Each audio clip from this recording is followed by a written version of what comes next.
Thank you for joining us, everybody. Just want to remind you, our good friend Michael David Wilson at This Is Hard. He has a writing and editing consultation service. Two people worth note that he has worked with is Josh Mallerman and David Moody. For more questions or any answers that you want to get, go to michaeldavidwilson.co.uk/editing. Welcome to Dead Headspace. I am your host, Patrick R. McDonough, joined always by my good friend and co-host, Brennan LaFaro. Say hi, Brennan. Hello, everybody. And today we are joined by guest host, Erica Robyn. Say hi, Erica. Hello. And also, I just want to say hello to our surprise guest host, Hunter Shea. Hi, sir. Hello. Oh, amazing. What's up, people? Hello. I just wanted to absorb that moment for a minute. Morning. I gotta go to work, and look at this. I'm here for you. Oh, thank you. Oh, that's amazing. And goodbye. No. We only got Hunter for about 20 to 30 minutes, so we're gonna anything that Hunter wants to say and make weird noises, go for it, buddy, at any point. Just want to introduce our guest. This is a second annual Halloween special. Want to introduce our guest friend of the show, Janine Pipe. She is many things: editor, reviewer, and writer. And Janine Pipe, say hi, please. Hi. I'm very excited now. Not that I wasn't before, but now I have Hunter as well. So get really dirty really fast, I'm sure. Just so we cover this one, because we haven't heard from you yet. And then after this question, Hunter, please jump in. What got you into horror, Janine? My dad. I'll always give it to my dad to say that he was the one that not only was he into horror as well, but he would be the one that would sit me on his knee when I was a little girl and tell me ghost stories and local lore and legends. And then he was also the one that when my mum went out with the girls would say, oh, let's just watch Freddy now or something like that when I was about like 8 or 9 years old. So it all came from him. And my very first proper horror book was Salem's Lot by, of course, the mighty Stephen King, and that was his book as well that he'd just left lying around one time and I picked up. So yep, he has always been there in my corner as well, and he's ever so proud now that I write horror stories. So yeah, he'll still text me sometimes now like, oh, just letting you know I'm watching The Exorcist or something like that. So it's kept going all these years. So it's all down to my dad. That's awesome. Hunter, do you have any questions pertaining to that topic? Well, your dad is still with us, right? Yes. All right, so he's not my dad. For a second, I was concerned maybe we were related. I know my dad traveled a bit, so we had the exact same experience. And like my first book that I found with my dad's side table drawer was Night Shift by Stephen King. So I don't know. There still might be a chance. Yeah, there might be. Saying it's a possibility. So let's just jump out. Hunter's here. Twisted Tainted Tales, that is Janine's debut novel. I just finished that yesterday. It's fucking great. Seriously, deserves all the hype. But enough about my opinion. Hunter, let's hear about you and how you got involved with this project. She told me I had to read it. I didn't get a chance to say no. It was like she was really pushy about the whole damn thing. And I was like, well, whatever. If this is what it takes to get you off my back, I'll read it. So I did. It's all right. I gave a blurb. Whatever. No. I was so happy to read it. Seriously. When Janine gave me the chance, I was thrilled to read it earlier than everybody else. Haha. And happy to do a blurb. I thought it was cool. I mean, she covered so many different aspects. It was so cool. It's like there's all the 80s stuff. You're such an 80s person. You're too young to be this 80s, but that's all right. But it's really, I mean, look, if you're looking for something to get you in like the Halloween, it's too damn early, man. That's a good term. I'm going to get into a motor vehicle soon and drive. But if you want to get in the Halloween mood, that is it. Each tale will take you someplace different, but tickle all those like terror ivories. Guys, jump in and make guys. I mean, Brennan, Erica, or Janine. What are your thoughts on the book? That's what I'm kind of going towards. You can't ask 3 people at once to jump in, because then 3 people at once will jump in. I think it's a Jersey thing right now. Wave your hands. I couldn't hear most of what you just said. Your mic cut out. Oh, geez. I said it's a New Jersey thing. Everybody talk real loud at once and wave your hands. No, that we're very bad in the morning of talking, thinking. So let's talk about her debut novel real quick. Brennan, go ahead, sir. So we talked a little bit about this when we had Glenn on, but I think that Hunter saying this is a perfect Halloween read, I think that really captures it, because it goes to, it hits everything. You know, if you want a ghost story, it's in there. If you want a slasher story, it's in there. If you want something a little more provocative and steamy, you got it. In spades, vampires, absolutely. There's just a little something for everybody. And all of the stories, they come at you fast and they come at you hard. I think last time I ascribed it to like each story being like a kick in the nuts. That's probably the best way to put it. Just kind of piggybacking off of both of their comments so far, I also really love that every story, except for the last one, because I haven't read that one just yet. I was saying that before we started recording. I almost made it. So I'm going to read that one after we finish. But where you have like such a range here, did you have like one topic that was your favorite to write? Like, is writing ghost stories your favorite, or the slashers, or anything like that? The most fun is definitely anything that's remotely splatterpunk, because you can, there's no boundaries really. You can go there with that kind of stuff. And the way I like to balance it is to put the humor into it, because otherwise it's just gross, and not everybody likes just gross. But if you're doing gross and funny, then it becomes something that people tend to enjoy, and they kind of think, oh, it's all right. Doesn't matter that you went there, because actually I laughed about it. So that was definitely the most fun. And otherwise, I do like to do the werewolf stories, because that's my favorite creature. And speaking of that, you had Kind Words, a forward by Glenn Rolfe. I know we probably talked about this when you were on with Glenn, but how did that feel? Just to recapture that moment when he sent you that forward. How did that feel the first time you read it? I did cry, I will admit that. Because it's really scary. The same with Hunter, Brian Keane and Tim Meyer, who all blurbed for me. I knew that they would only say yes if they actually liked it. And they would all come back to me honestly, if they didn't want to, and kind of say, oh, I don't think I'm going to this time. So it's very nerve-wracking to give your work to someone that you admire so much, and for them to actually like it is an amazing feeling. And the forward that Glenn wrote for me was just perfect. It really was. I'm going to come back to that in 1 minute. Hunter, I just kind of want to talk about it on here real quick. Talking about, for lack of a better word, all these titans of horror. There was a great panel that you were on. I watched it live, and I thought it was amazing. You, Brian Keane appeared, Lynn Hansen moderated it, Jeff Strand, Ronald Kelly. Who else am I missing? Jonathan Jans. Yeah, Jonathan. Oh, how can I miss him? Jonathan Jans. Now, for you, how does it feel? Because you came up in the mid-aughts, I think it was. Yeah, 2010. That was when it started. How's it feel to be only just over 10 years, kind of be referred to as someone that, I mean, all of us love you, man. We love your work. You're looked up at. How's it feel to have, quote unquote, the next generation view you in that light? Well, I mean, I'm old, so that's normal. Nothing strange. I would hate, like, one time Brian Keane and I were talking, and he goes, hey man, this is like 5 years ago, whatever. He's like, you're it next, man. You and Jans and your group, you guys are taking over for us old men. I said, Brian, we're the same age. I said, he said, I just wasn't, getting published as early as you were, fancy man.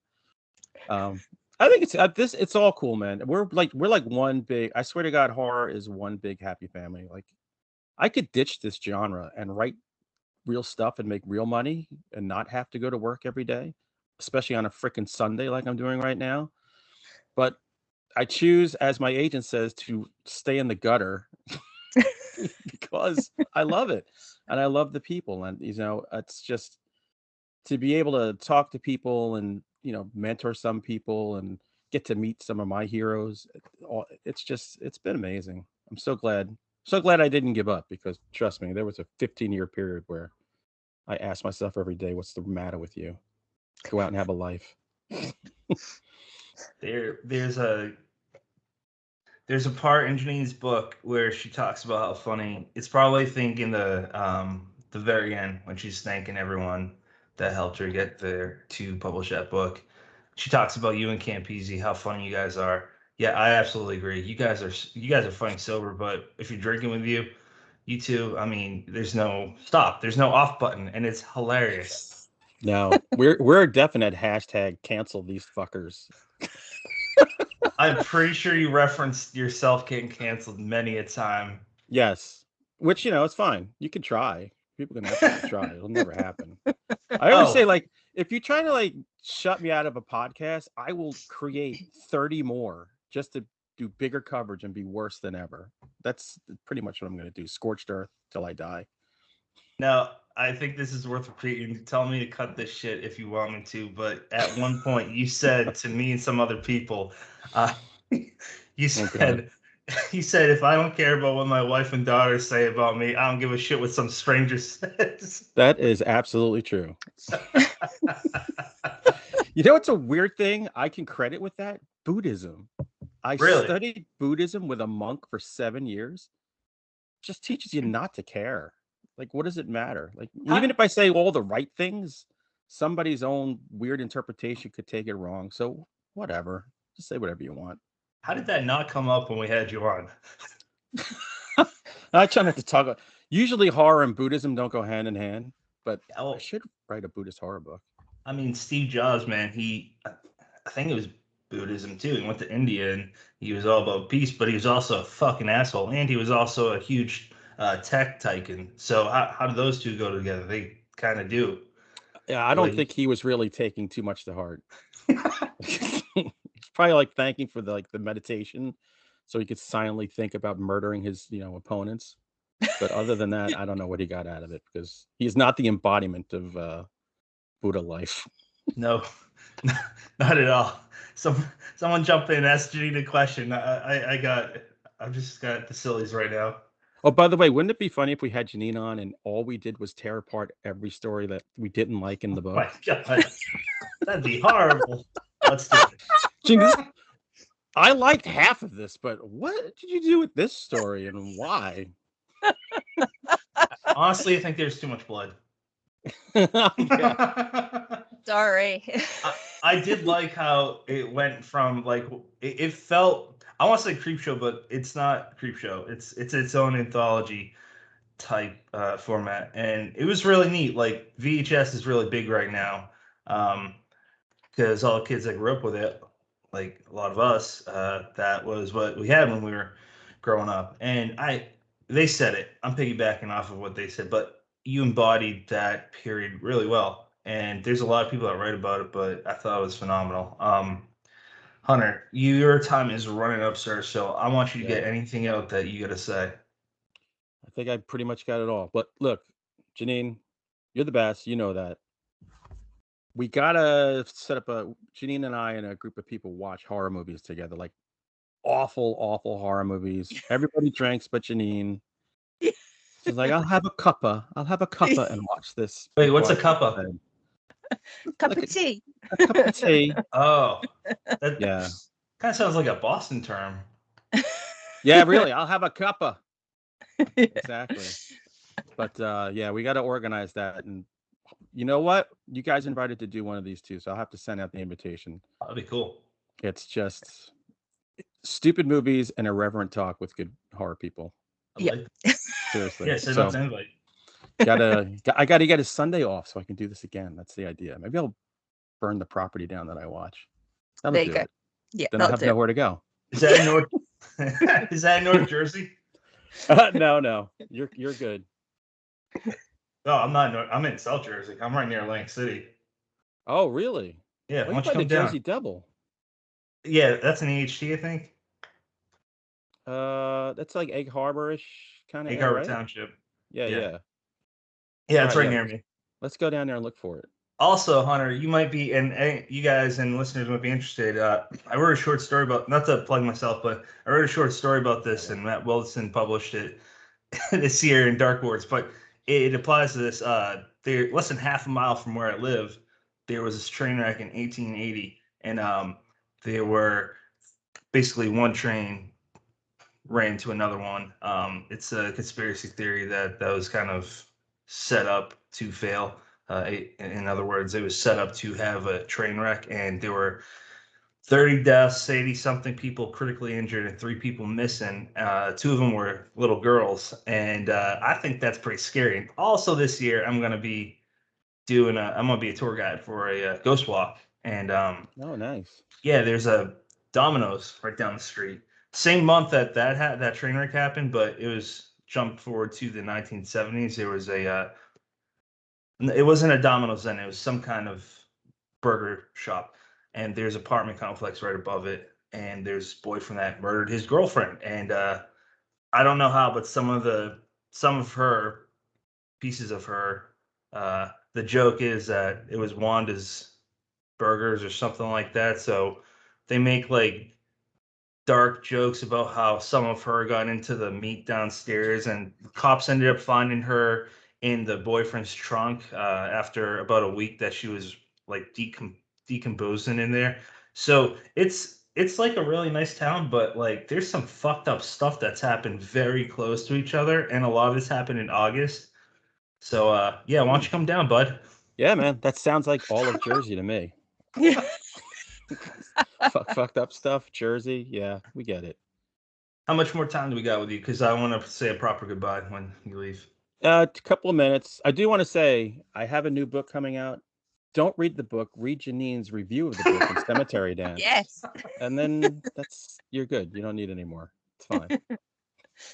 Speaking of Cemetery Dance, let's talk about that real quick. You're an editor for that. You're an editor for Screen Magazine. You're also an interviewer, and you just had your really awesome, congrats by the way again, a really big interview with a guest that I want you to tell us about.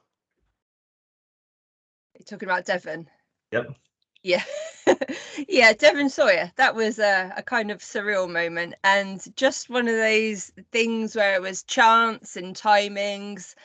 He'd followed me on Twitter, and I just shot him a message straight away and said, because I'd spoken to Blue, my editor over at Cemetery Dance, and said, although most of my interviews are with people in the book world, if I was able to speak to some people in the horror community that are film stars that have also got an enjoyment of horror, would that be okay? And he was like, hell yeah, if you can get a movie star, that would be fantastic.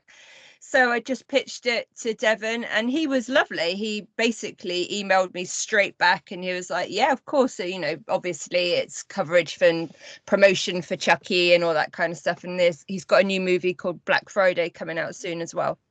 And he was just a really nice, down-to-earth guy. So yeah, it was a bit surreal, but at the same time, quite good fun as well, being able to speak to someone that I've seen on the big screen numerous times. So yeah. I mean, one of his the first movie that I remember seeing him in was Final Destination. That's probably what he's most known for. But yeah, Chucky is coming out soon. That's the TV show, right? Yes, on Sci-Fi. That's pretty cool. Jump in, Brennan or Erica or Hunter. What? I did it again, Brennan. 3 people at once. Oh boy. I think Erica should go. Okay. I'm always just sitting here. I'm just like, I'm too polite, because if I talk over somebody, I'm going to be so embarrassed and feel awful for the rest of this. I have some questions that are kind of just like random one-offs, but one specifically, Janine, I know you're a big fan of Disney. Is there any chance readers can expect some kind of like Disney-like horror anthology in the future from you? It's really difficult because of rights, and Disney have got so many lawyers that they can just dip in, and how they know people are doing things, it must be when they run the checks for Amazon and stuff. So people do get around it by kind of just referencing like a theme park with a mouse or something like that, you know. So as long as you can kind of be very careful with what you're saying, I would love to. I'd absolutely love to do something like that. But you've just got to be so careful with how you do it, because otherwise, is it a cease and desist? That's it, isn't it? Something like that. Otherwise, you've got get that. And I mean, my husband's a lawyer, so if I did ever do anything like that, I'd get him to check things for me first. But definitely, if I can do it, if I can find a way to do it. And I don't think that if I did it, I don't think I'd do it as a collection. I would do it as an anthology and get other people to send stuff in as well, because that would be cool. Oh yeah, so everyone can get sued together. Yeah, exactly. I don't want to be blackballed myself, you know. Come on. Let's get everyone sued. That's a good idea. I'm interested to see if there's any comments from Hunter with this. I reached out to a few people that you love, Janine, to get comments or a question from. We'll start with Sadie Hartman. She said, "Every day I'm thankful that I know Janine. She is the most genuine and sincere person. Truly one of those loyal friends that enjoys encouraging and supporting others selflessly. I love reviewing horror alongside her at Scream and Cemetery Dance. I also love her hustle, watching her get after it for Candicia in indie horror, like in Animal." There's an exclamation mark. "She's a talented writer with a future in this business for the long haul. Keep an eye on this star." So that's what Sadie had to say. We can all agree that's very true. How much did that cost you? Too much. Like a Kirkus review. Yeah, Wow. That's all I gotta say. Yeah. Every word is true. She's the real deal. She doesn't, obviously, anybody who writes horror thinking they're going to make money and just they're insane. So you really love it.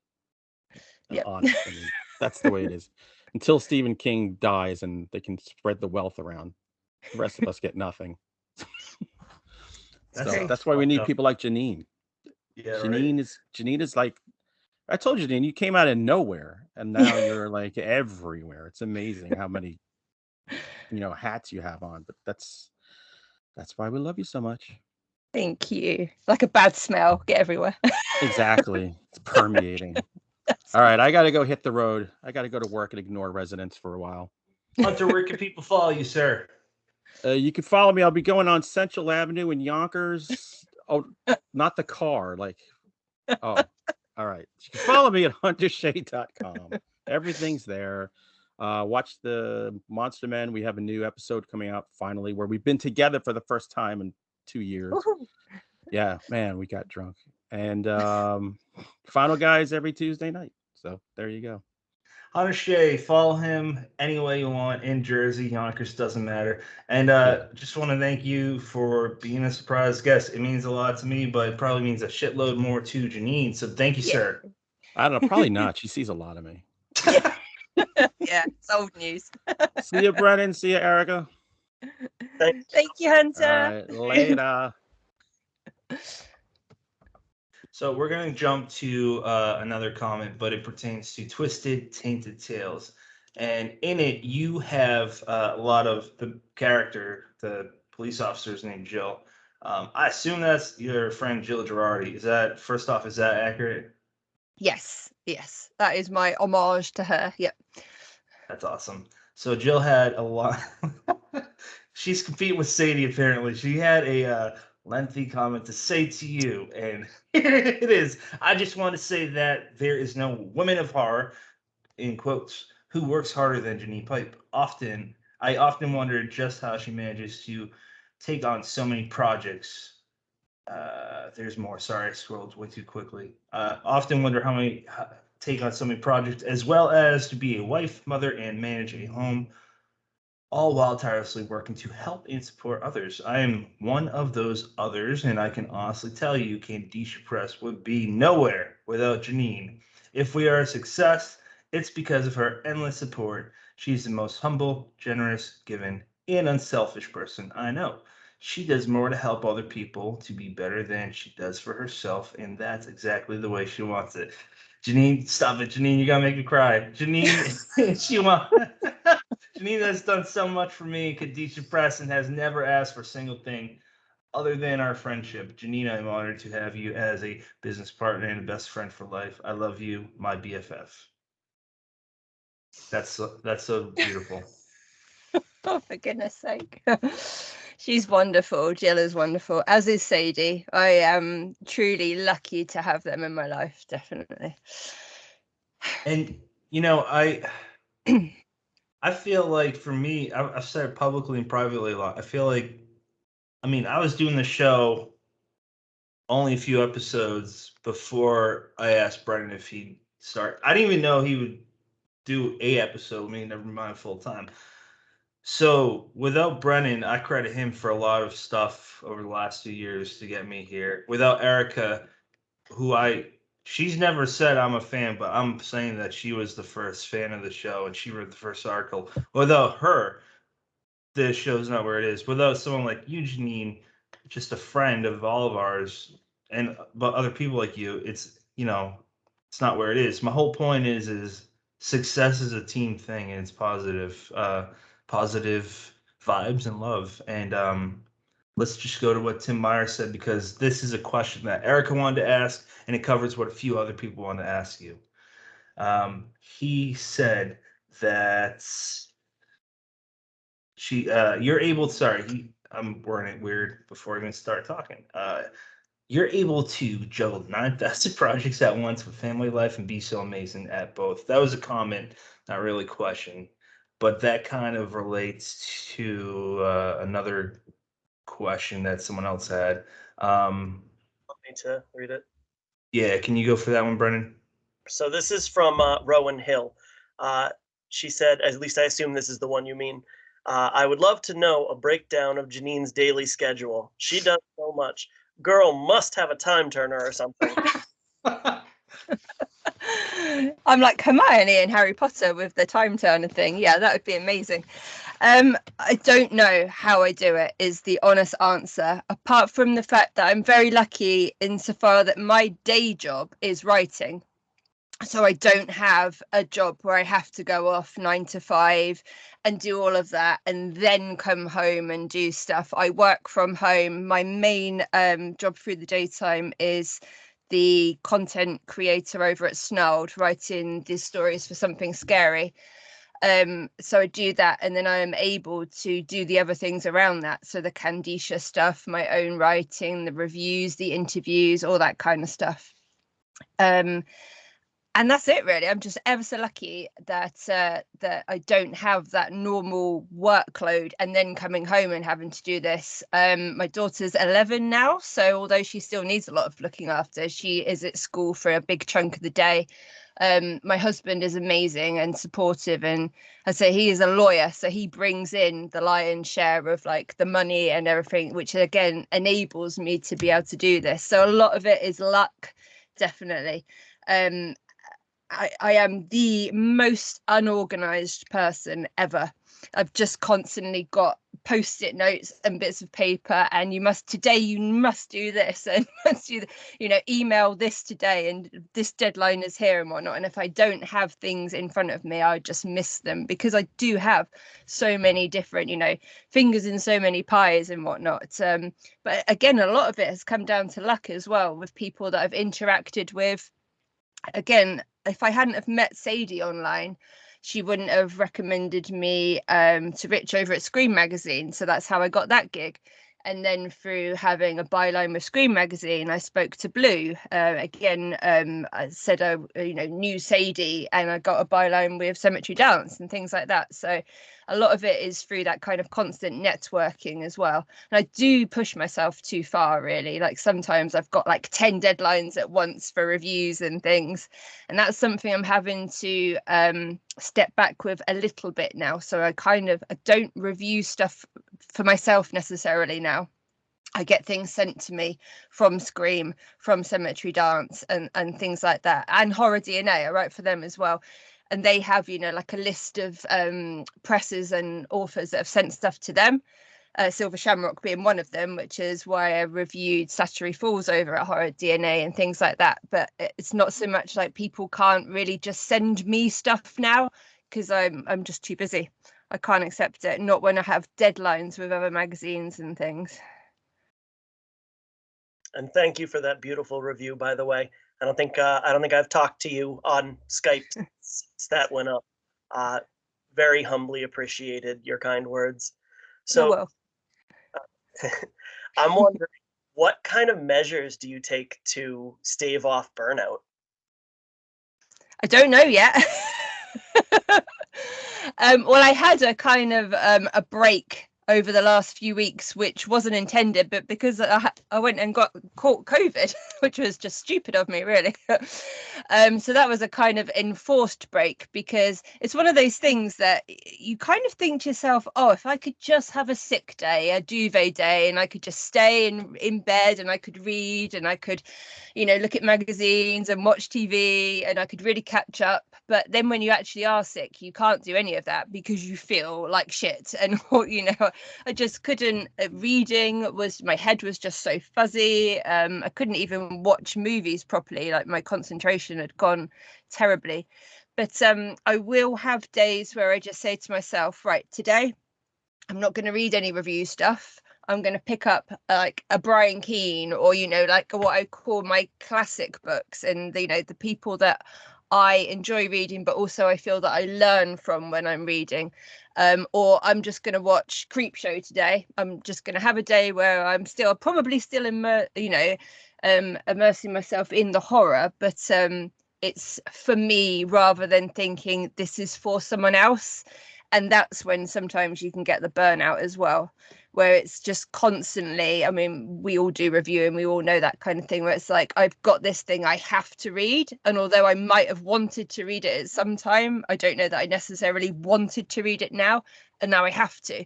And you have to go careful with that, because that can then influence your review of it as well. So you can't, when you're a reviewer, especially for people like Scream or Cemetery Dance, you can't necessarily be a mood reader. And so you have to be careful, because you might pick up a book that at that time you've read 10 books like that and you're a bit sick of it. So therefore you give it a lower review for that reason. Whereas if you'd picked it up because you wanted to read it yourself 2 months later, it might have been higher. So I'm always mindful of things like that as well. That's a great point. Sorry, go ahead, Brennan. And then you absolutely had a fantastic answer. As far as, taking that time to just make sure you have a day or even just a couple hours to, don't forget that we're in this, we're doing this podcast, you're writing for Scream, you're writing for Cemetery Dance because you love this genre and you love immersing yourself in it.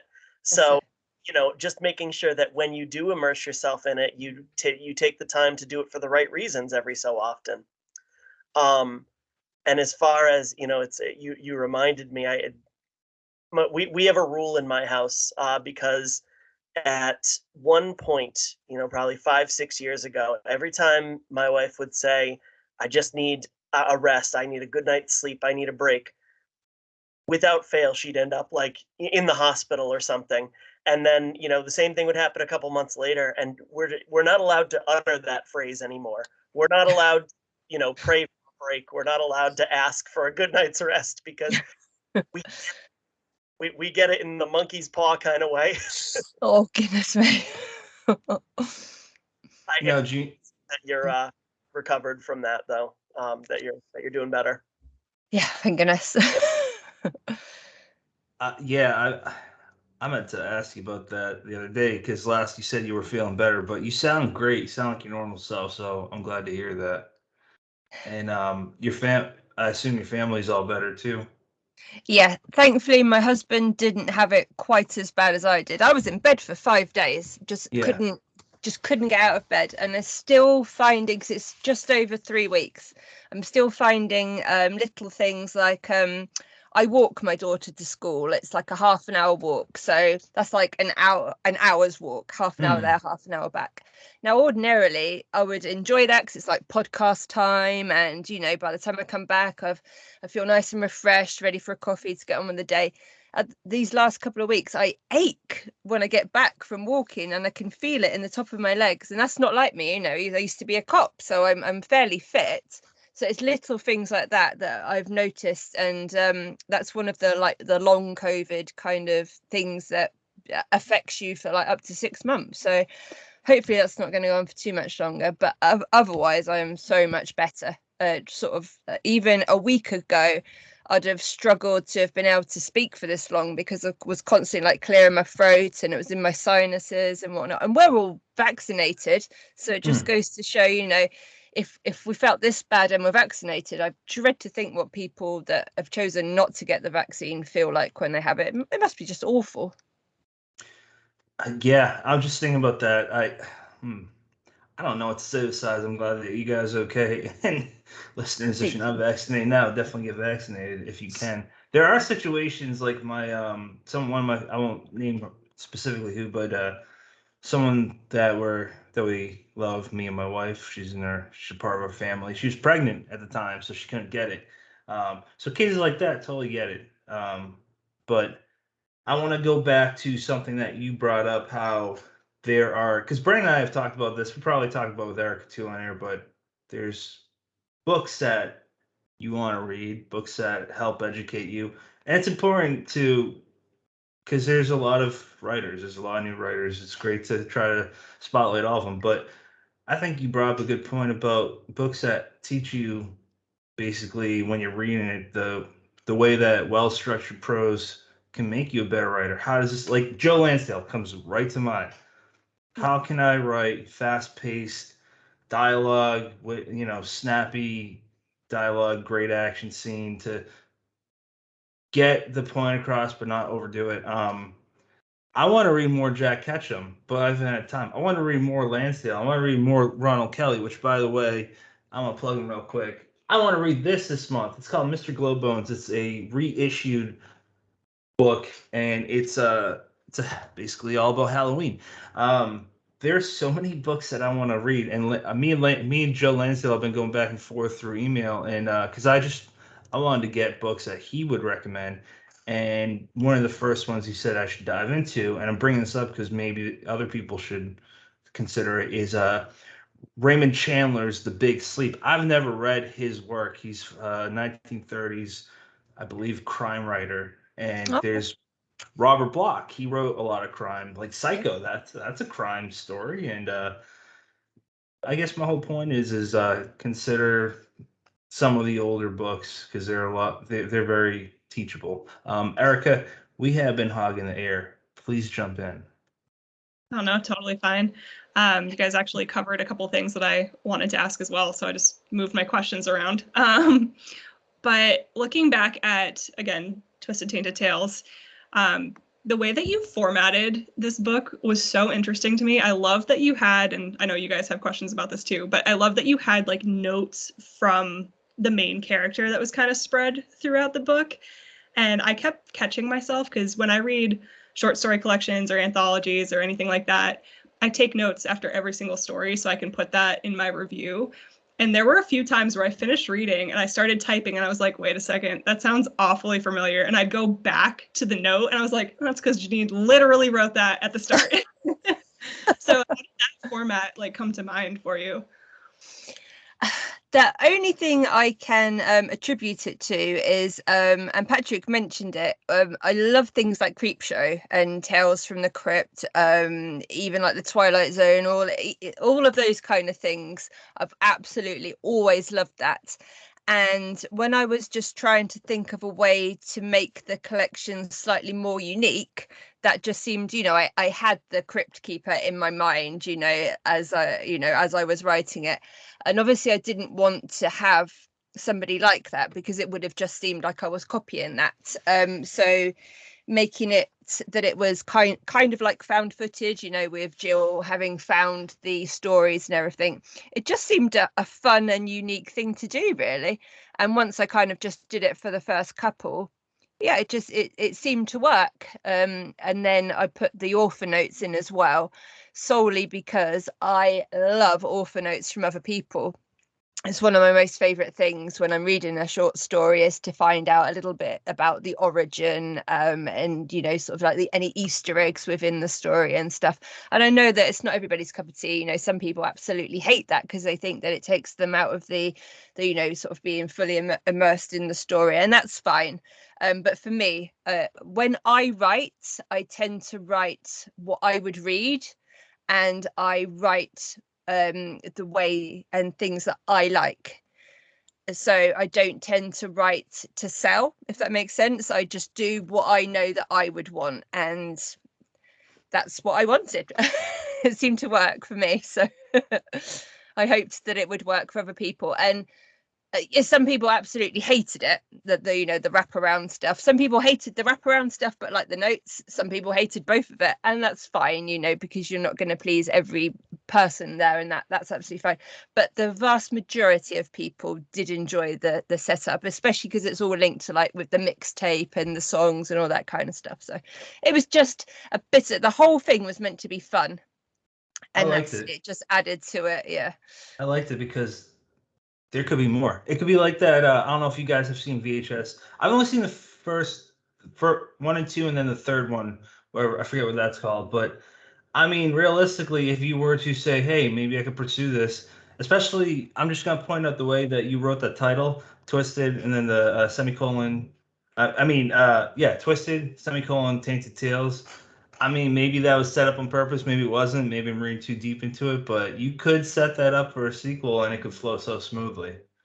And I want to know more about Jill. And the best part is I know how passionate and how much you love the inspiration of where that character came from. Maybe there's a lot more to tell about her because she was a cop, and you were a cop, and I'm sure you could base a lot of truth into some kind of horror story. Erica, I'm assuming I jumped in when you had more questions, so my apologies. No, that was perfect. And I think there was somebody on Twitter that asked a similar question about like the mixtape situation. I don't have that in front of me if you guys happen to have it, but I personally loved the setup. I thought it was really cool. And I'm also one of the readers that loves the author notes because I love getting like any type of background. Because there's one story where you mentioned like a Stephen King nod, and I was like, yep, saw that one. That was brilliant. I love it. So thank you for doing that. Yeah, speaking of Stephen King, one of the first collections of his I read was Everything's Eventual, and I love the notes. Like, as a reader, like I want to know where the ideas came from specifically for the story. It helps. It turns the gears. Brennan, did you happen to see what comment that was? No, I scrolled past it. I missed it. I don't know. Do you have it? Nope, that's okay. I have a question. So, Janine, this is kind of a big open one. So take it as you will. Say whatever you need to fill in the blanks. But I would love to hear about the publication of the book. So basically, not necessarily what inspired you to write the stories. That's where we're coming from. But what made you decide to self-pub? How you went about choosing which stories that you'd written went in there, and what you learned in the process. Okay. The main thing with deciding to self-pub it was for speed, because as we know, there are presses that will take on short story collections, but not as many that take on novels and novellas and things like that. And the other thing was I had been writing short stories for a while and submitting them to anthologies and things like that. So I was kind of in the swing of the short story, and I had quite a few on the computer. And I thought to myself, what am I going to do with all of these? Every so often a call comes up and you think to yourself, oh, I've got something that I could just tweak a little bit and send off to that call. But actually, I had enough, more or less, to put together a collection. And I had been writing a bloody novella for about 6 months, which still hasn't seen the light of day. And I really wanted something of my own out there. I've got stuff in anthologies, I've got all the stuff that I do with Candicia, but I wanted something that was mine out in the world because again, when I first came into the community, I was doing a lot of reviewing. And although I have no qualms about being a reviewer, a lot of people still saw me as a reviewer who was dabbling in writing, and that's absolutely fine, but I wanted to more be known of a writer who also reviews.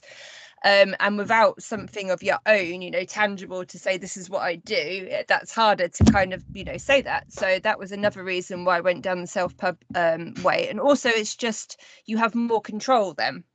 You know when it's going to be out, you know what cover you're going to use for it and all of that kind of stuff. I got in contact with Neil Fraser, who did the cover for me because he was one of my patrons anyway. So I had a relationship with him. So he already knew my voice and had read some of my stories and things like that. So it was quite, I just basically said to him, it's going to be 80s stuff. You know, the kind of things that I like. And something like Fright Night is what I want on the front, because it's going to be like this VHS kind of style. And when he came back to me with that cover, I was just blown away. You know, I looked at it, I was like, that's going to be my cover. Woo! Yeah. Thank you, Brennan. Yeah. Janine, real quick, we're talking about Neil Fraser, the guy that Neil Fraser Graphics, the one that did the one. Oh yeah, I've talked with him. We follow each other. He's phenomenal. Yep, he is. He's really, he did a lot of work for Host with Rob and Jed, and things like that. And he did some of the work for Scare Me as well. So he's done, you know, I knew he was somebody that had done stuff for Shadow as well, which is just amazing. So yeah, I got in contact with him and he obviously made it for me. And when he knew it was going to be the VHS, he did like all the wraparound. So obviously, you know, you've got it on both sides and whatnot. And then I sent it off to and obviously I asked Glenn and Hunter and Tim Meyer for the blurbs.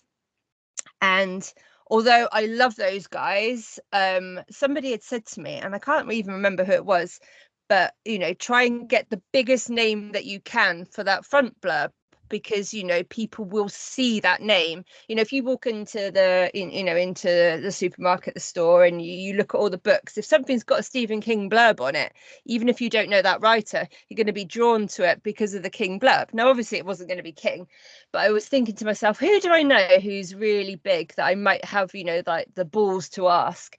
And I had been in a collection, an anthology, with Brian King, 25 Gates of Hell. So we kind of followed each other and I'd spoken to him a little bit. And then I'd got the Splatterpunk nomination as well. So therefore he kind of knew who I was a bit more. And I just sent him this message. I DM'd him and I said, I don't, you know, he's so busy. He always says he's got like 3,000 emails, you know, at any one point. I don't expect you to read this whole thing for me. Is there any way I could send you a story and you could endorse it for me? That kind of thing. You know, I didn't want to put any pressure on because, you know, he gets 100, requests to blurb a day. And he said to me, no, send me the whole thing and I'll see if I can blurb it. And I was awesome. Downstairs with, you know, like my jaw on the floor to my husband. And I was like, Brian Keane wants to look at it. But then I felt really sick. I was like so nervous. And I was like, Brian Keane wants to look at it. But what if it's utterly shit? Now like one of my heroes is going to read it, kind of thing.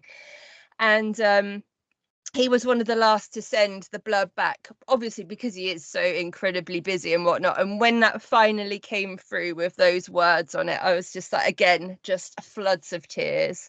I've never cried so much as through this. Brennan, you got the book right in front of you. Can you read the blurb real quick, bud? So Brian Keane says, Janine Pipe's first collection made me an instant fan, a stellar debut. Now, I specifically want him to read that for anyone listening that hasn't read this book yet. Give it your time, because look, we could talk about it all day, but Brian Keane said that. You got Glenn Rolfe, you got Hunter Shea. I'm blanking on a few others, but I mean that's really cool. And you covered a lot of things, but one thing I want to jump back to is Okay, so I started the podcast with the mindset of I need to separate myself and kind of stand out from the crowd. I read a lot of stuff of how writers should kind of approach becoming a writer, eventually leading to getting an agent and being published with the big boys one day. And basically it was, you gotta, even if you're a big name, you gotta sell yourself. You gotta help promote your book. and you kind of get to stand out of the crowd. So that brings me back to my question with, did you have that in mind at any point? Because before this book released, a lot of people knew who you were, so you kind of already had a built-in audience, if you, for lack of a better word. Was that kind of an intentional mindset? What, when I started in the community? To kind of like before you released your first book, to just, and I don't mean that in a bad way. I just mean like kind of get to network with people, and by network, just so there's no confusion with any potential listeners that might think this, I don't mean like to do this to kind of get a step up. I mean like to kind of make friendships, make relationships. Was that kind of your approach too? My approach was definitely networking, insofar to be meeting other people in the same boat, people that I that inspired and influenced me, and that kind of thing, and just to be able to build relationships up with them. Never in my wildest dreams when I started did I think I would be, because everybody knows I love Glen Rolfe. I don't hide that fact whatsoever. I don't know when if I people first know started, that. when I first started reading Glen's stuff, did I think I would be asking him to write a foreword for something for me? Never, ever, ever. But I have just built these relationships and friendships and things, and whatever you see of me on social media and whatnot, that's me. I don't have two different personalities and whatnot. Obviously there's things in my life which are private because it's to do with family and whatnot, but basically I'm the same person. I'm very open and whatnot. So whenever I've been in any kind of job, the first thing I've always done is make friends, make acquaintances, know people that that you want to support and that will support you, and that kind of stuff. So when I was in the police, I knew all of the other the social workers, the people that work in the parole officers, stuff like that, and I just went into it with exactly the same mindset.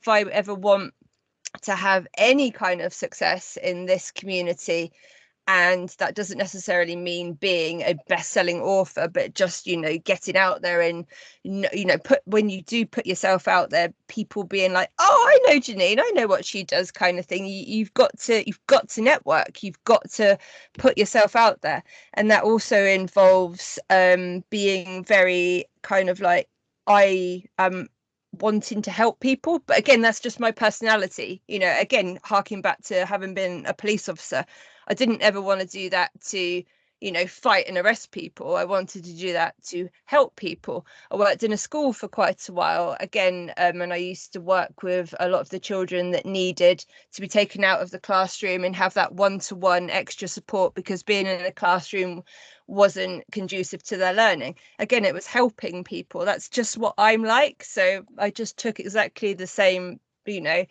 path when I joined the community, really.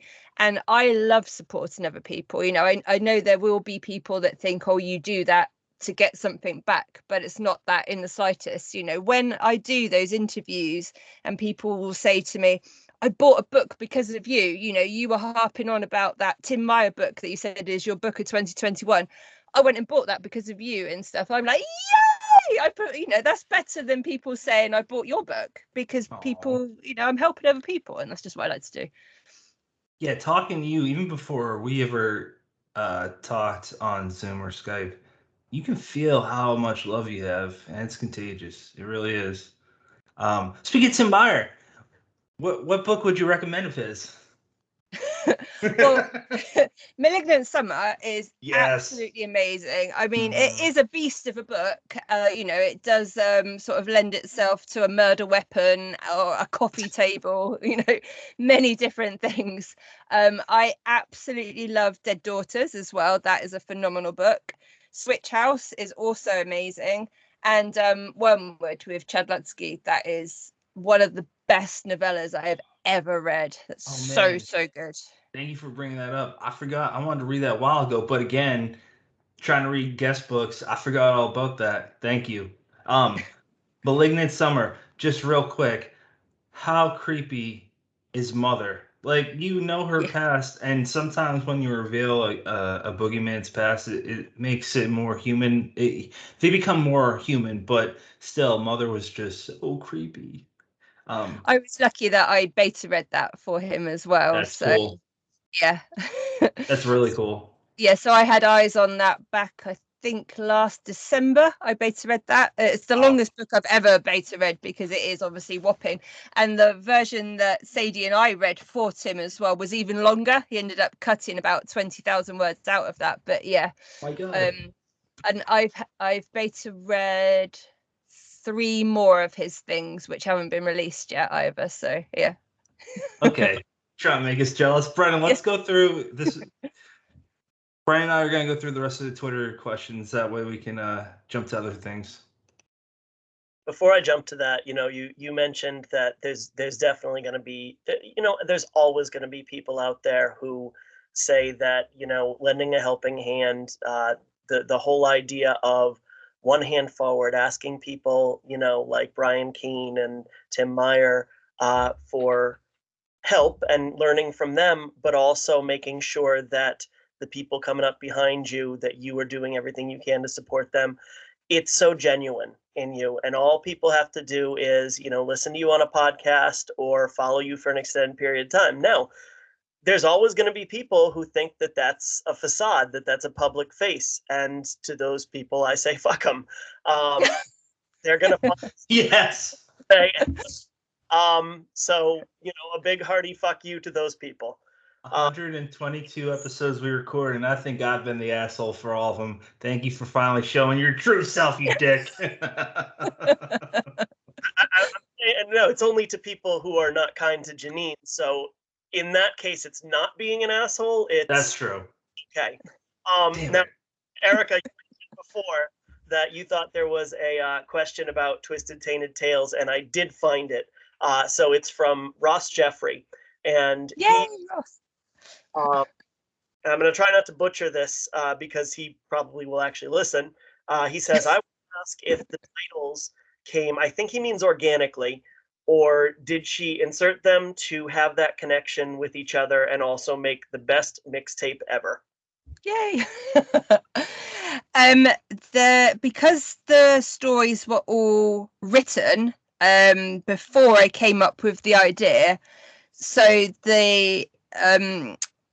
I've thought of songs to fit each story, if that makes sense. So none of them were written like, oh, I really want this song, therefore I need to write a story about it. So it was, all of the stories were already written and already had titles. But when I decided to go in and do it with the mixtape, I just was, and actually it was quite easy. It wasn't difficult to find songs that match them, which was quite good. But then I'm an 80s girl, so even though Hunter said I look too young, thanks Hunter. you do. Yeah, I was born in 79, so 80s is my time. So I remember all of those songs I knew. You're like my wife, you have a very young face, and I don't know. I agree. So Ronaldo, please forgive me if I mess up this last name. I'm pretty sure this is his surname. Ketwaru asks, what inspired you to become a writer, and what's some advice that you'd give to aspiring horror authors? What inspired me to become, as with most of us, I've always written, all through, English was my favorite subject at school. The very first thing I wrote for, it was for a competition at school, and I was in either year 9 or 10, so that's something like 10th or 11th grade for you guys, and it was it had to be a poem. And I can't remember whether there was a specific theme or not, but I ended up writing this poem about being followed home by a stalker. And I can remember my English teacher actually, like calling my parents like on a conference and being like, this is really good, but why is she writing about this kind of stuff? And my mum was a bit like, yeah, well, that kind of comes from us, because alongside with my dad's love of horror, my mum is a massive crime fan, so that's in the you know, they kind of go hand in hand. My entire house was filled with horror books and crime fiction books, and you know, like everything that we watched on the TV was either horror programs or police procedural programs and things like that. But that was the kind of, and it was supposed to, it did actually win the competition as well, and was supposed to have been published and all this kind of stuff, but something happened with it and it didn't. And then the next kind of thing I started writing around about the same age again, about 15, 16, was what I would loosely term point horror fan fiction. Because I was really into point horror by that kind of stage, even though I was still reading Stephen King and Dean Koontz and that sort of stuff. I absolutely loved point horror as well, because it was obviously about teens. So I started writing my own point horror type stories. Then it just kind of, you know, I went to university, but I studied criminology to be able to get into the police and that kind of stuff. So policing started, and then I had a family and all that kind of, and writing was just, there was no time for anything like that. Still read as much as I could, but I didn't really do very much writing at all. And then what happened was around about 2013, 14, I was travel blogging for a couple of big travel companies within the UK, specifically to do with Disney, and traveling over to Florida, and, you know, sort of like the things, you know, like top 10 tips for traveling from the UK to Florida with a toddler. And it may have been travel writing and that kind of stuff, but it was still writing. And I realized how much I had kind of missed that. And that was actually how I first started within the horror community. Was I had a blog that I was doing all of the travel and Disney stuff. I thought, why don't I do this kind of thing, but about horror things? And my very first few things on the blog were just like my favorite Stephen King book and stuff like that, you know, like the things that you kind of think, what can I do? And it just heavily like sort of progressed from there. And that was all to do with reviewing and things as well. And I was like, you know, how can I review more stuff? And I discovered NetGalley. And once I discovered NetGalley, the very first book I had requested on there was We Are Monsters by Brian Kirk, which is a Flame Tree Press book. And then I suddenly found out who Flame Tree Press were. That's when I got my first Glenn Rolfe book, and whew, there we are. That's awesome. That actually ties really nicely into the very last question that we received on Twitter. I don't know if I'm going to say it. DeJera. You know what I'm talking about, Brennan? Yeah. Is that, would you pronounce his name like that? But I'm not sure. All right. So apologies if I said that wrong too. He said, name a favorite stalker, smiley face. Any news about works in progress or upcoming releases you can share? Okay, so he is, when Hunter was talking about our movie nights that we have with the Hellions, Daniel is one of those people as well. He's one of my patrons, he's one of Hunter's patrons. So my favorite stalker is, of course, him. Okay, I wasn't sure if I should ask that, but okay, yeah, thank God no, it was an inside joke. Yeah, it's an inside joke, totally in jest. Yeah, definitely. And again, when like Hunter was saying, when we have these movie nights, they're just insane, absolutely insane. If you can imagine, it's like 5 men all drinking and me watching horror movies, and I don't drink, I'm completely teetotal. So, you know, when he was saying about me with my cup of tea, that's true. I'm sat there with my cup of tea.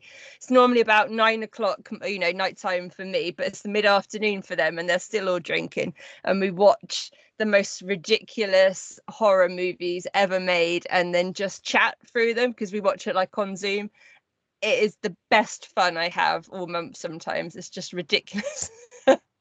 And Dan is one of those guys. As for works in progress, at the moment I have been so swamped with slasher that I haven't been doing very much of my own. I have 3 things which I am working on, and they're all collabs, so I can't say anything about them because of the other people involved, but they are all very exciting. That's all I can say. And by the time this airs, there will have been a big announcement about something else that I'm working on editing wise as well, which is one of those pinch me, am I really part of this kind of thing. So look out for an announcement coming this week for that. So yeah, that's big, really big. Yes. Probably the biggest thing I've ever worked on. Wow. Yeah. This episode airs the 28th of October. Yeah, so if you wanted, I mean, no pressure, and we can cut this part, but if you wanted to announce it and it could go up on the 28th. I don't know if you guys might remember a few months ago, I was talking about pitching a coming of age anthology where the stories would be obviously coming of age, sort of set in the 80s or 90s. And we would do it as an homage to like the Steven Spielberg movies, like Ambulance stuff, but with a horror twist on it. So it might be like the gory Goonies or evil E.T. and stuff like that. Obviously with, you know, being careful with what's being referenced because of rights and that kind of thing. So like an ode and homage rather than use like sequels to them kind of thing. And Clash Books have picked it up. So I'm going to be working with Lisa and Christoph. Awesome. And we have some amazing people on board already. Brian Keane, nice. Josh Malaman, Jonathan Jans, Richard Chisma, Adam Caesar. I got Cena, Hayley Piper, CJ Tudor, Gwendolyn Kist. You don't even have to name anyone else. Yeah, I know. Yeah, I've forgotten someone though, and that's going to annoy me because they were. But yeah, so amazing, absolutely amazing. We did approach Joe Hill. Oh, Stephen Graham Jones is the last one as well. Wow. So yeah, absolutely awesome. Shit. Yeah, we approached Joe Hill. He was really interested, but just couldn't commit because he's got too much stuff that he's working on at the moment. So yeah, they are the invitees, and then we're opening a general call as well for people to submit stories. Yeah, that's going to be out October 2023. So yeah. Can we know when That's amazing. That's incredible. Yeah. I don't know what else to say. Erica, jump in, please. I'm so excited with what you said about the Goonies. I'm just like, yep, okay, here we go. I'm on board. You just had to say Goonies. I was in. Oh man, that's exciting. Well, speaking of anthologies, you have a story coming up in Aidan Merchant's Blackberry Blood that's coming out soon. Did you want to talk about that at all today? Yeah, that's it's another one of my police stories, and I do like writing that, obviously, because they, you know, one of the big pieces of advice I got when I started writing was write what you know. So it's just obvious that sometimes my characters will be police officers. And it's very much one of these stories with sort of how far would somebody go, and specifically in this case, how far would a police officer go to crack a case?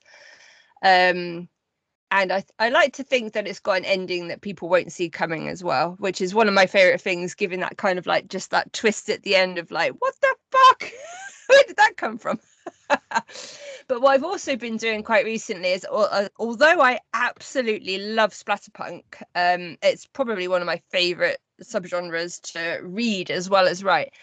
I didn't want to get pigeonholed because I've been doing quite a lot of splatterpunk stuff. So the last couple of stories I've actually submitted, and it's the same with my one in the Silver Shamrock, Midnight Above the Stars, is they've almost been.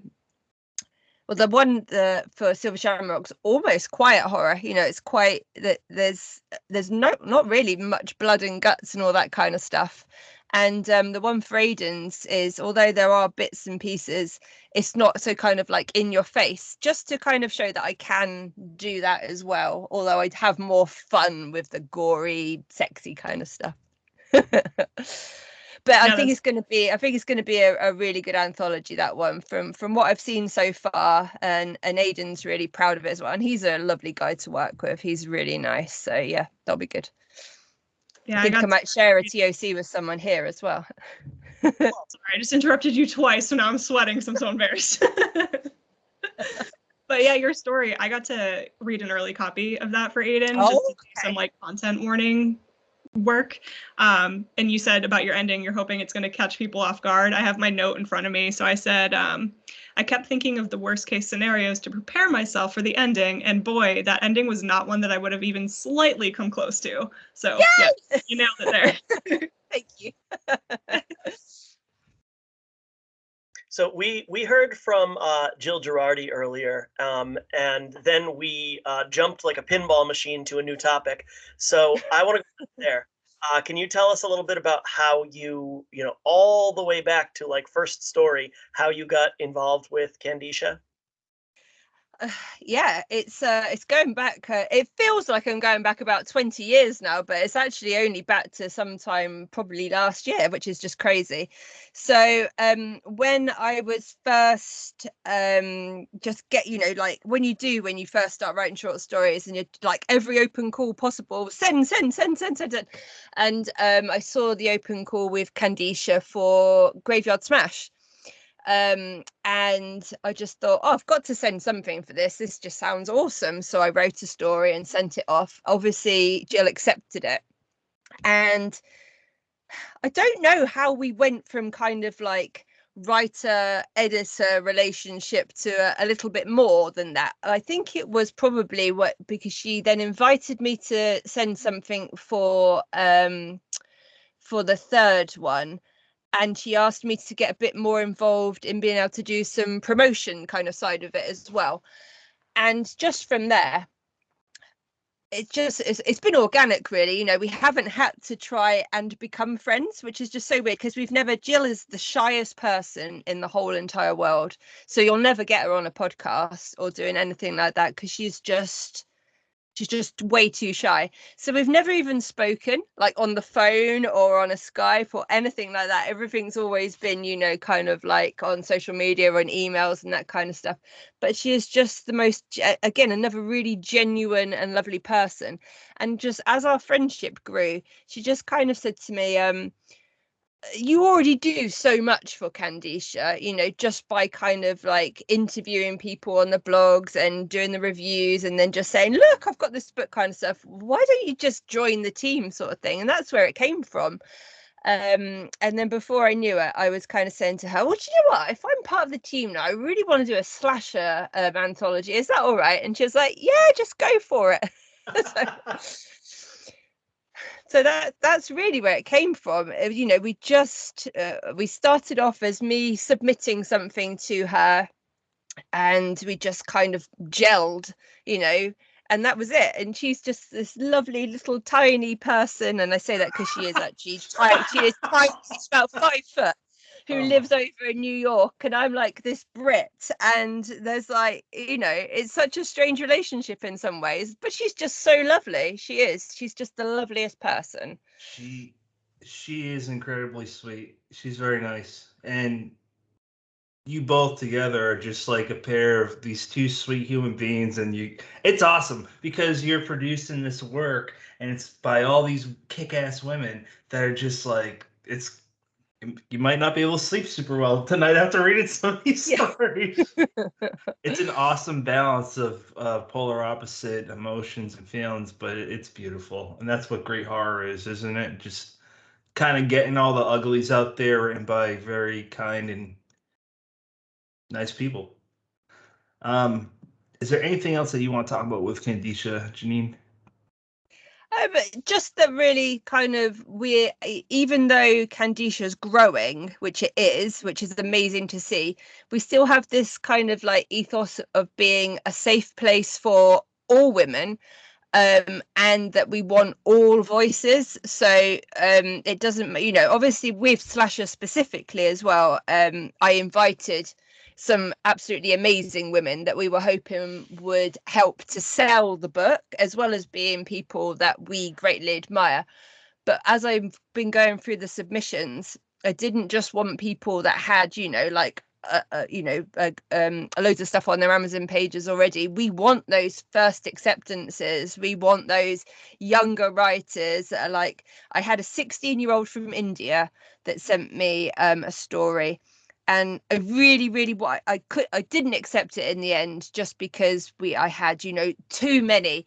But it was the first time she'd ever written anything, the first time she'd ever submitted anything. So I sent her like a really long personalized kind of like, it was a rejection, but it was like, your story is great. Here's what I think you can do to keep working on your voice and all this kind of stuff. And that's what took me. I kept getting messages saying, have you made any announcements or anything yet? And the reason it took me so long to go through them is because every single one I sent a personal rejection to. And a few people said to me, you must be absolutely crazy to do that. That's so time consuming. But because I wear two hats, because I'm a writer and an editor, I think to myself, if someone took the time to send that to me, that's like their baby. And I'm having to reject it, not because it's shit, but because I've got too many stories. I'm going to take the time to say, I really enjoyed it, but I'm really sorry. This is the reason why I'm rejecting it, kind of thing. Because the personalized rejections that I've got over the time have meant so much that somebody's actually looked at it and thought, I'll tell you what, excuse me, this bit worked, but maybe if you just change that next time, then you might have more of a chance. Or, you know, on a lot of them I said, if I hadn't have had 17, you know, crazy housewife killer stories, then I might have gone with yours. But because I did, I've had to choose one of those so that the whole anthology isn't the same. So that's definitely the hardest thing I've had to do through this business so far, is sending rejection letters, definitely. And I think with the Clash one, that's going to be even worse, because I think we're going to get a lot of submissions for that. Gotcha. She's not. I would put money on it that she ain't ever gonna forget that. And as she gets as she grows and as a writer in person, she'll probably remember you and want to reach out again. I know that's how I feel with, I won't name them, but the few publishers that actually took the time to do the same thing, personalize and say why. It makes me want to work with them even more. And then you get sometimes publishers that don't even let you know that you're rejected, and you're like, fuck them. So yeah, it's a mixed bag. But you know what? Does that kind of make you, being a publisher now too, does that kind of make you view other publishers in a different light? Yes, I think so in some ways, because we are like, there's different Facebook groups and things for just publishers, so you can kind of see a little bit about what goes on sort of like in the background. And actually, I would say the things that I've been privy to in the different groups and things have just made me admire the people more, because it will be things like sometimes with stories or novels and whatnot, people, you know, within this publisher group will say, I've just had this absolutely amazing book sent to me. I can't do anything with it for whatever reason. It's a brilliant thing. Can anybody else pick that book up? And I think things like that are amazing, you know, for people to know that just because you, for whatever reason, your work isn't quite the right fit for one person, doesn't mean they're just like, oh, that's trash, and just like getting rid of it. Sometimes, not everybody, because some people are far too busy as well, but sometimes other publishers will reach out to other publishers and say, is there something you can do with that?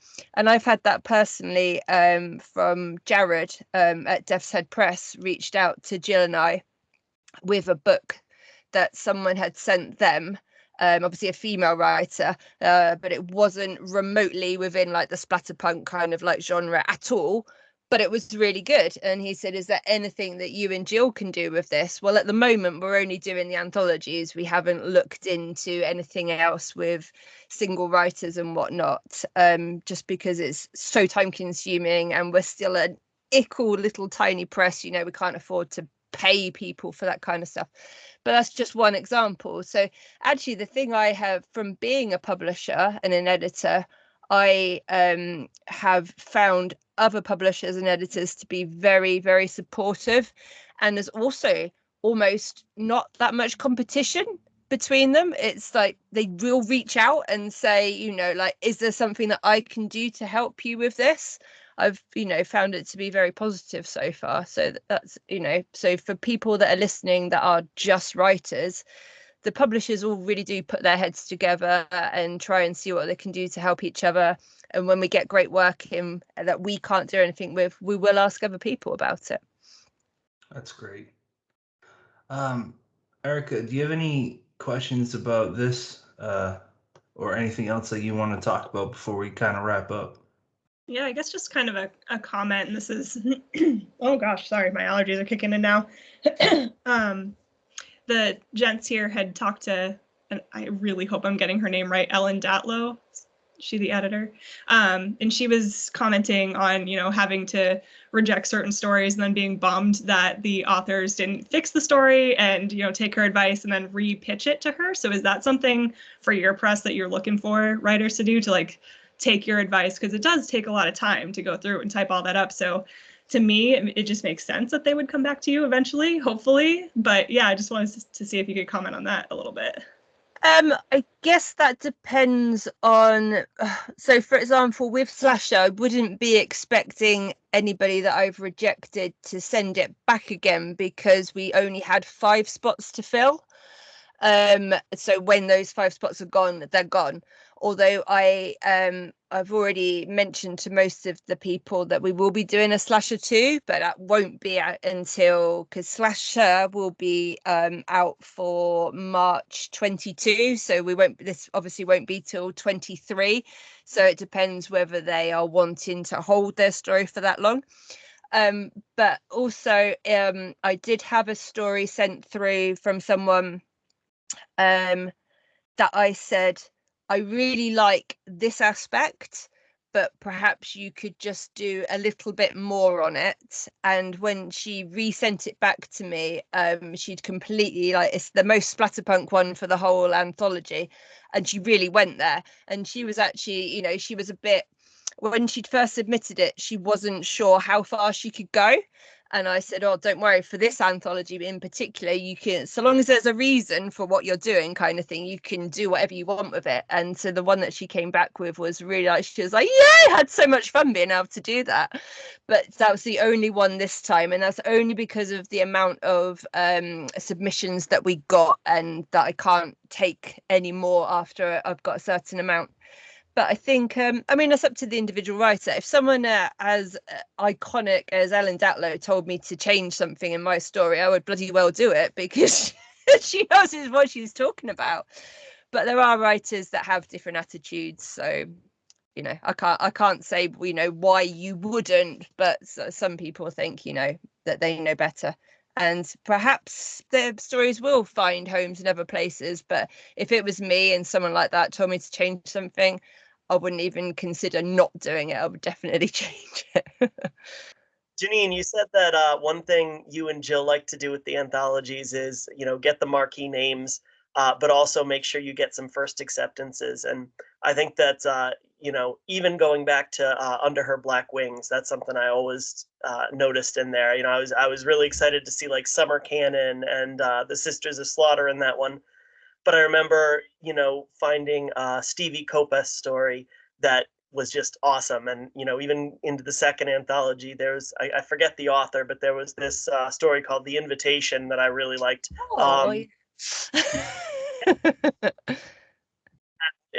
There's, another one I want to shout out is in the third one, the first story I ever got to read by Rowan Hill really caught my attention.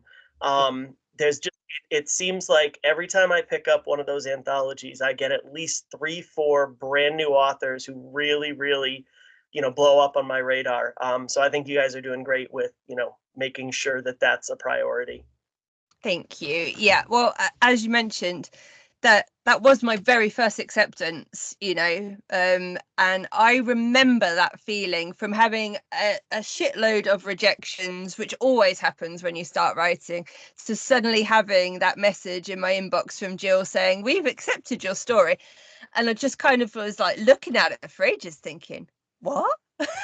I finally had something accepted. I'm going to be in it, and just holding Graveyard Smash the first time, kind of like opening it up, and there was my name in print in a book. book. It was such an amazing feeling that if we can help, you know, do that for other people, then that, you know, that's what Candisha's all about. So yeah, we always try. Yes, we will have big names in there, and we're not, you know, saying that we're not going to do that, because at the end of the day, although we want to support as many people as possible, we also want as many sales as possible, because we pay royalty based. So every time a book sells, that's all of our authors are being paid. So if you look at it, you know, Laurel Hightower's doing a story for Slasher, for example, you know, so all of Laurel's fans are going to be like, oh yeah, I definitely want to pick that up. But at the same time, when they've read her story, hopefully they'll read one by someone and think, oh, I don't know that person. So yeah, it's a wonderful feeling to be able to give other women what I had with a first acceptance. That's great. All right, you know what? Let's jump to what are you currently reading? Janine, what are you currently reading? I even put the books next to me, because normally when people ask me this, I'm like, fuck, what am I reading? I don't know. Especially because I read a lot of stuff like on Kindle as well, and I don't have my Kindle with me, and I can't remember what I'm reading. But Brennan might recognise this one as well. So I am reading this Monster, trying to get through that one. I don't know what I'm going to be doing with this for reviews or anything yet, because obviously being in it kind of limits to where I can review it. So we shall see. For audio listeners, she just held up Midnight Beyond the Stars up through Silver Shamrock. This one I am currently reading for Cemetery Dance, which is The Science of Serial Killers.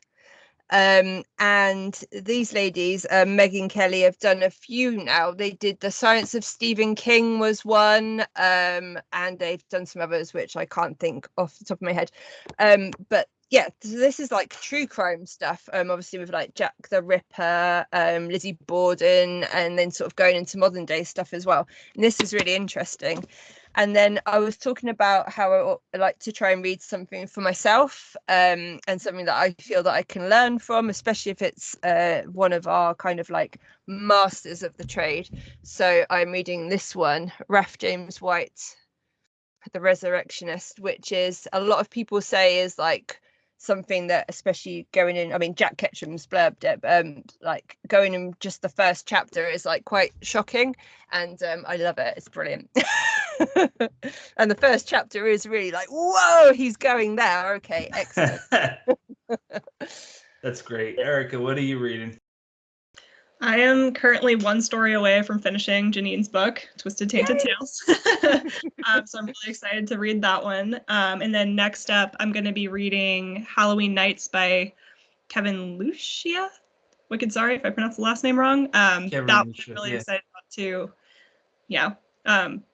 I feel like I haven't really, Janine's book aside, I haven't really read enough that's like centered around like Halloween-ish stories. So I'm really excited for Halloween Nights, and I've got another like Halloween short story collection coming up, and I'm hoping to get to all of them before the end of the month, but work's been really crazy, so I don't know if I'm going to be able to do it, but fingers crossed.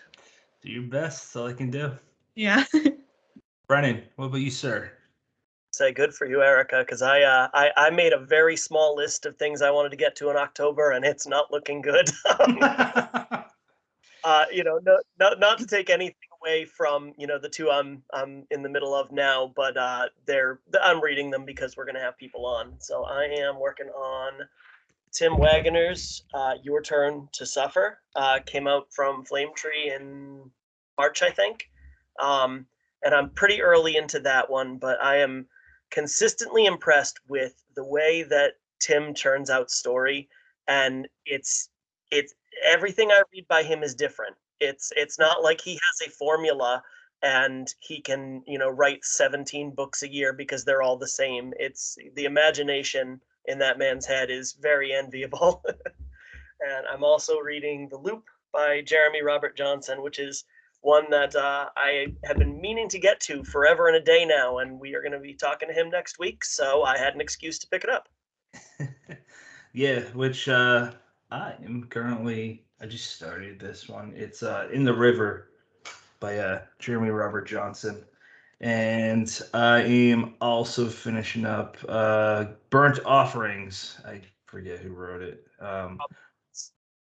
I kind of hear what you said. Marasco.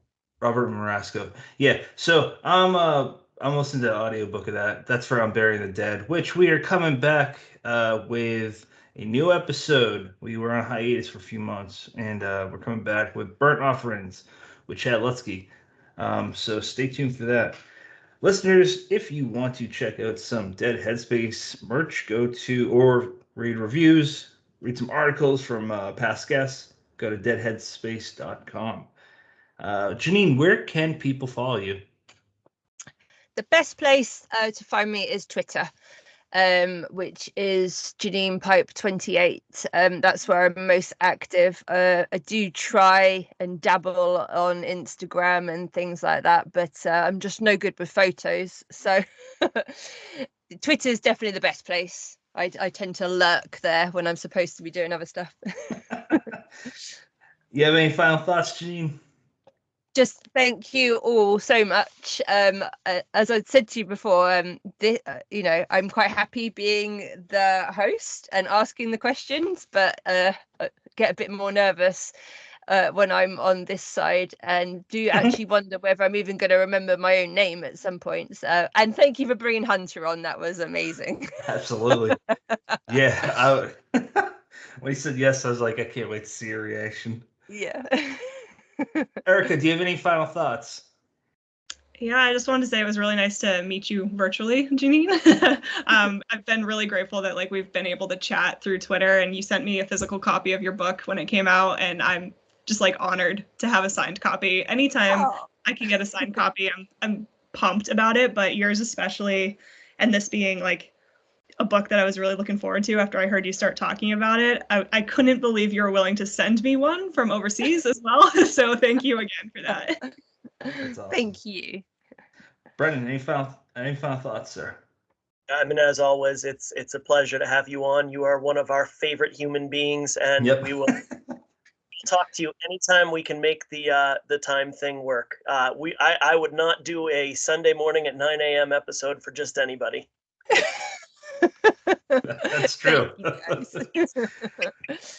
My final thoughts are that your book is hyped up for good reasons. There's a lot of truth to it, and I loved it. It's great. You are also someone, like Brent said, one of our favorite people. So it's an honor that we get to talk to you. And we talked about who do we want to reach out to for a Halloween episode, and it was a one person on that list, and that was you. So we're glad that you said yes. It means a lot to us, and you're going to be coming out with plenty more books in the future. So we want you on anytime you want to come on. Thank you for spending time with us, Janine. It means a lot. And listeners, if you haven't picked up Twisted Taint Tales yet, check that out. Also check out Candisha Press, what they got going on. Slash shirt looks pretty damn cool. Next episode, 123, is with Jeremy Robert Johnson. So stay tuned for that. Listeners, as always, you have many choices in podcasts. Thank you for joining us.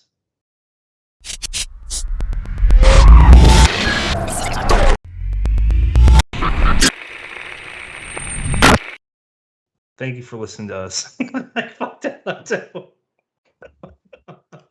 Thank you, Janine. Thank you so much. Go have coffee now, I think.